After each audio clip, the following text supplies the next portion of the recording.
अस्सलाम वालेकुम नाज़रीन, अंडरग्राउंड न्यूज़ के साथ मैं हूँ नाज़ाहिद। नजर डालते हैं आज की अहम खबर पर।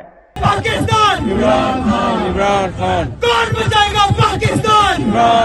इमरान खान शहीदों का खून जाएगा नहीं जाएगा, शहीदों का खून जाएगा नहीं। इंकलाब आएगा, इंकलाब आएगा, इंकलाब आएगा, इंकलाब आएगा। 24 नवंबर को डी चौक इस्लामाबाद में पीटीआई के कारकुनों की शहादत पर पीटीआई नॉर्थ वेस्ट के सदर आसिफ रशीद भट्ट और उनकी टीम ने वेम्बले रोड मैनचेस्टर में एहतजाजी मुजाहरा किया और शहीद होने वालों के लिए गायबाना नमाज जनाजा पढ़ाई गई। इस मौका पर पीटीआई नॉर्थ वेस्ट के सदर आसिफ रशीद भट्ट ने कहा कि 24 नवंबर को निहत्थे लोगों पर फायरिंग करके शहीद किया गया।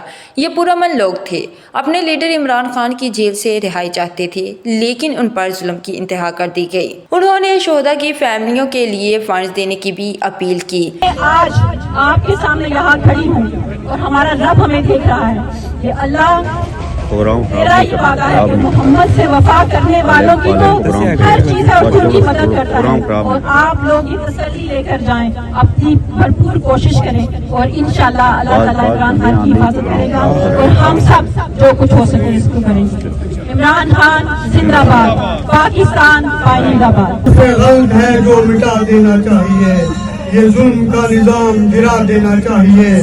इल्जाम कोई एक भी साबित नहीं हुआ, इल्जाम कोई एक भी साबित नहीं हुआ।